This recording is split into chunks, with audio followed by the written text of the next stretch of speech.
DPR mendukung tindakan hukum harus diberlakukan kepada Aibda R karena atas tindakannya membuat seorang siswa SMK di Semarang, Jawa Tengah tewas. Kompolnas pun sudah melihat CCTV saat Aibda R menembak siswa SMK Sabtu malam 23 November 2024. Apa temuan dari Kompolnas setelah melihat CCTV? Kita bahas bersama Komisioner Kompolnas Hoirul Anam. Pak Anam, selamat petang. Apa kabar Mbak Cindy? Sehat selalu.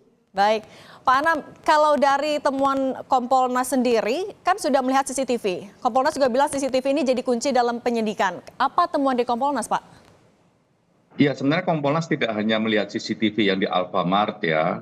Kompolnas juga melihat beberapa jejak digital yang lainnya, termasuk juga kami juga bertemu dengan anak-anak tersebut, ya, baik yang juga luka tembak di tangan maupun yang naik motor dan sebagainya, dan kami sandingkan dengan CCTV itu, sehingga memang kerangka peristiwanya jauh lebih jelas.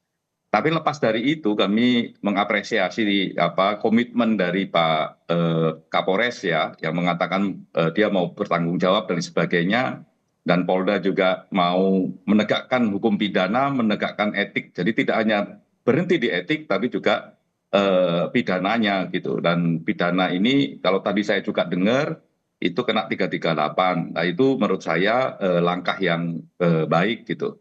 Pak Anam? Nah belajar dari proses ini sebenarnya, seandainya sejak awal ya juga diumumkan, kalau nggak bisa diumumkan ya minimal dikasih tahu kepada keluarga korban CCTV yang tadi diputar di Komisi 3, saya kira dinamika publiknya akan lebih mengarah bagaimana penegakan hukumnya, nggak kemana-mana. Nah ini semoga pengalaman yang terjadi di Polres Semarang tidak terjadi di Polres-Polres yang lain. Artinya kalau ada kasus transparan, itu kata kuncinya, tidak hanya profesional dalam konteks penegakan hukumnya, tapi juga transparan kepada keluarga korban, termasuk juga kepada publik luas. Nah, soal transparan ini Pak Anam, kan juga soal motifnya masih jadi pertanyaan. Dari Kapolres bilang ini terjadi ketika mau melerai, tapi kalau dari Propam bilang karena motornya dipepet. Sebenarnya kalau temuan Kompolnas motifnya yang mana?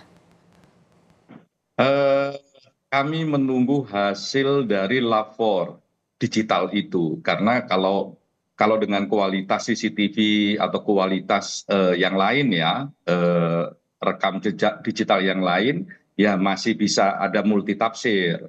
Tapi kalau dengan lapor dia bisa lebih jelas, dia bisa lebih terang, nah itu bisa lebih jelas peristiwanya. Tapi memang pokok utamanya harus berangkat dari jejak digital itu. Nah, kita lagi menunggu itu. Apakah itu serempetan ataukah tidak serempetan, ataukah itu menghindar gitu ya. Yang pasti kan memang 4 sepeda motor itu memang keluar marka jalan, harusnya dia di sebelah kiri agak ke kanan gitu. Apakah terjadi serempetan ataukah tidak, ya CCTV itu bisa menjelaskan, dan rekam jejak digital yang lain juga bisa menjelaskan konteks peristiwanya. Nah kami sedang menunggu hasil lapor bagaimana konstruksi peristiwa yang berlangsung dengan satu hasil laboratorium forensik kejelasan dari CCTV tersebut. Tapi kalau dari Kompolnas sendiri sudah langsung minta keterangan dari Aibda R, alasannya apa? Iya, alasannya dia sebut memang dia melihat orang naik motor gitu ya, agak ke sisi kanan melanggar marka jalannya dia, ya, sehingga dia berhenti dan agak minggir ke ke sebelah bahu jalan. Habis itu nengok yang naik motor tersebut kok berbalik arah, makanya dia balik arah, terus ya itu naruh sepedanya terus melakukan penembakan. Pak Anam, juga dari DPR bilang kalau Aibda R gagal menilai situasi. Kemudian juga dari Polda sudah mengakui ini adalah tindakan yang berlebihan. Dari Kompolnas juga mencermati hal yang sama. Sejak awal temuan kami demikian, ada excessive use of force atau bahasanya Pak Kapolres excessive action gitu ya. Tapi ini memang satu tindakan eksesif berlebihan gitu.